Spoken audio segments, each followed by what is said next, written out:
Assalamualaikum warahmatullahi wabarakatuh. A'udzubillahi minasyaitonirrajim. Bismillahirrahmanirrahim. Alhamdulillahirabbil alamin wa bihi nasta'in wa ala umuri dunya waddin. Wassalatu wassalamu ala asrofil anbiya wal mursalin sayyidina wa nabiyina Muhammadin wa ala alihi wa sahbihi ajmain, amma ba'du.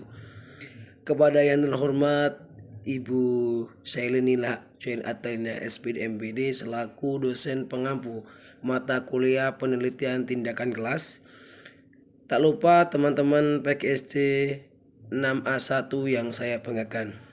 Pertama, marilah kita panjatkan puji syukur kehadirat Allah Subhanahu wa taala yang telah melimpahkan nikmat hidayah serta inayahnya kepada kita semua sehingga kita bisa mengikuti perkuliahan secara daring ini dalam keadaan sehat walafiat.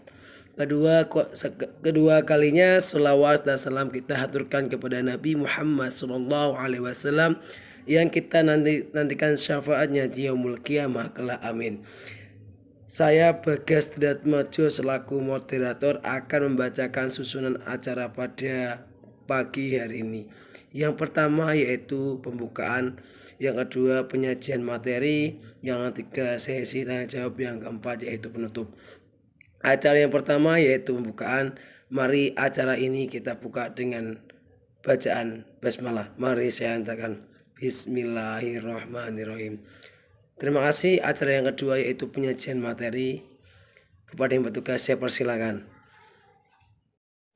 Asas-asas penelitian tindakan kelas menurut Kemendikbud tahun 2017 yang perlu diperhatikan oleh guru dalam pelaksanaan penelitian tindakan kelas yaitu 1.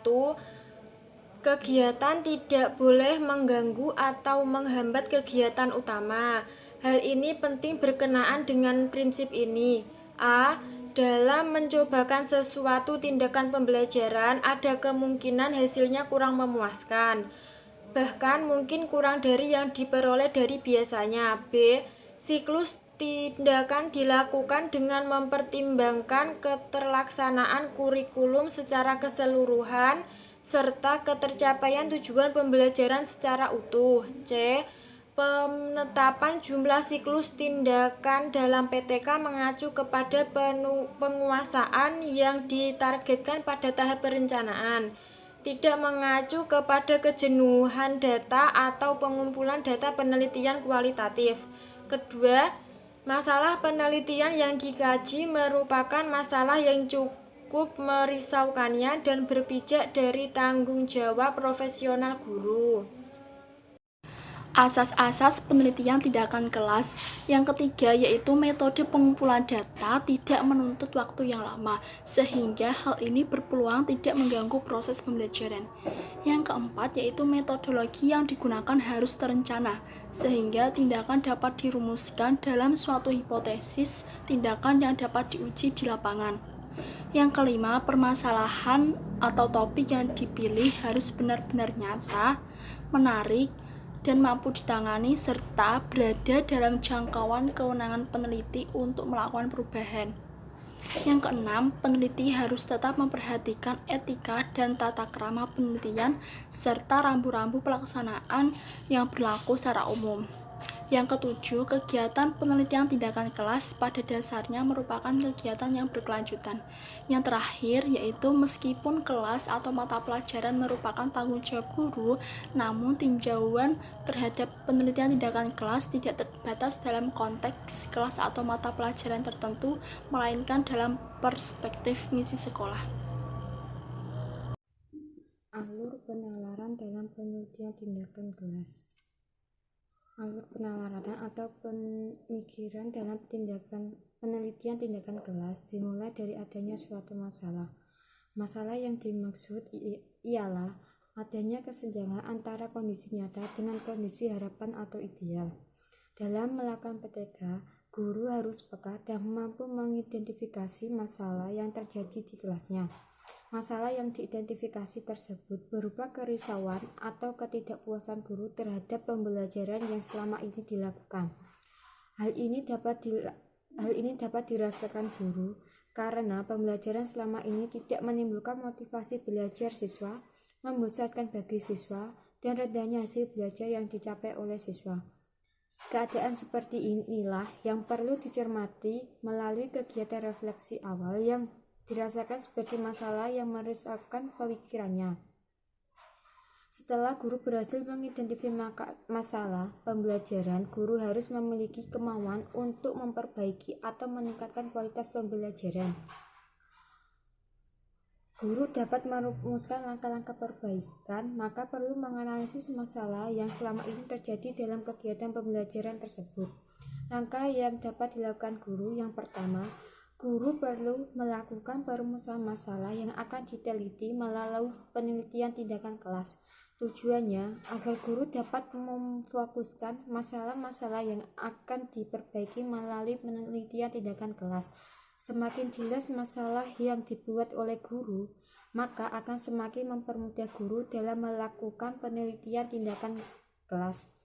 Langkah selanjutnya yaitu guru perlu melakukan pembahasan untuk menentukan alternatif tindakan.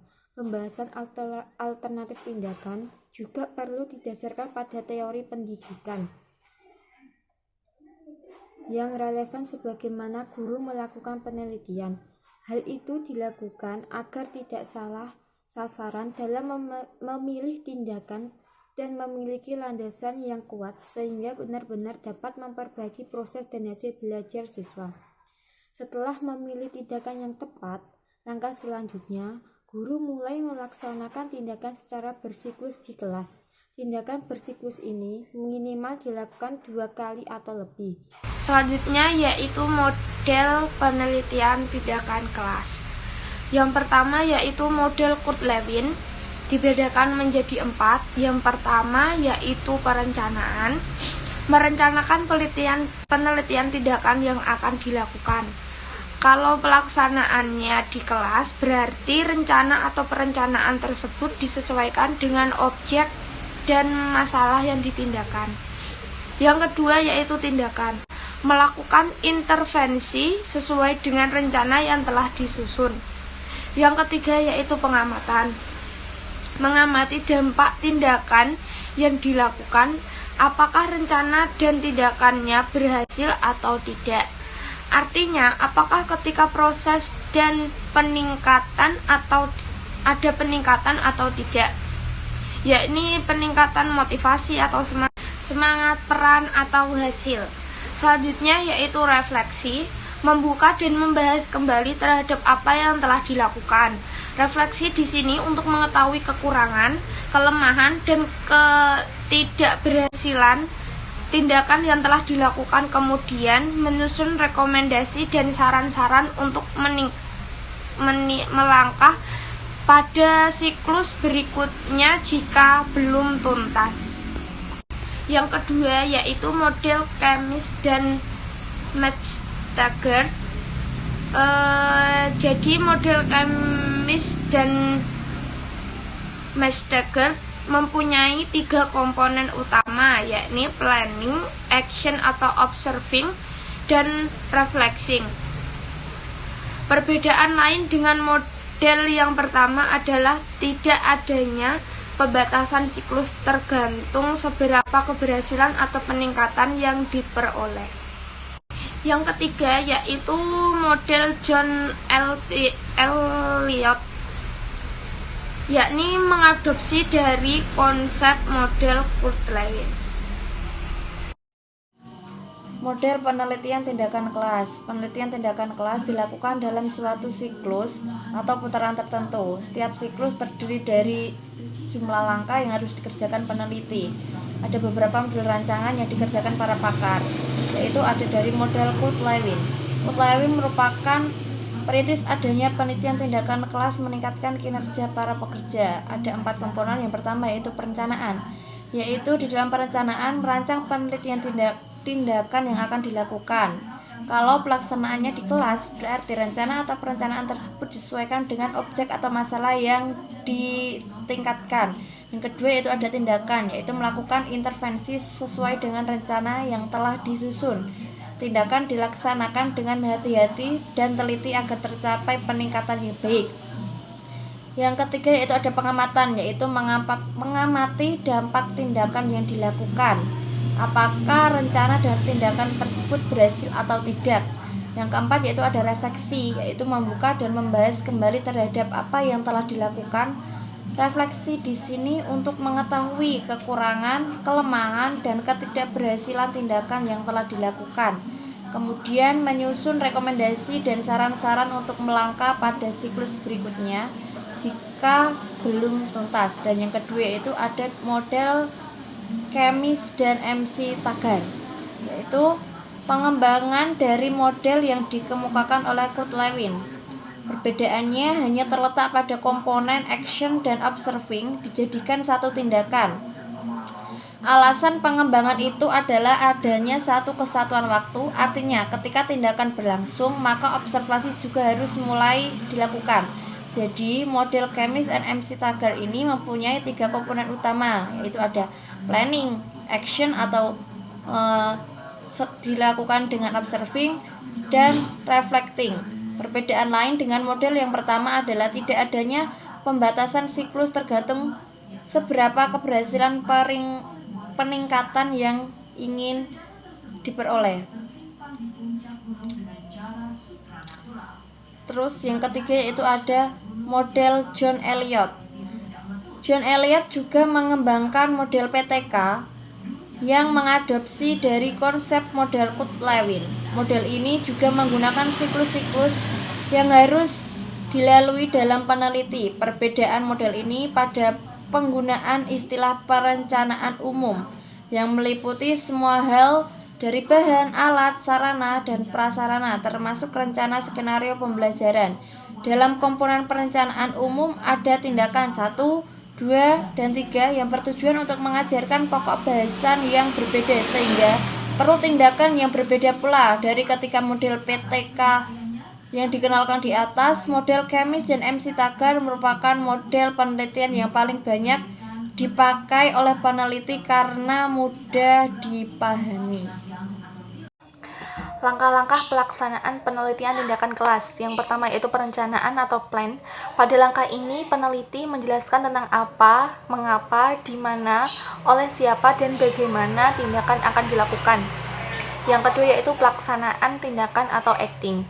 Pelaksanaan tindakan merupakan implementasi atau penerapan isi rancangan, yaitu melakukan tindakan di kelas sesuai dengan rencana yang telah disusun pada tahap perencanaan. Yang ketiga yaitu pengamatan atau observing.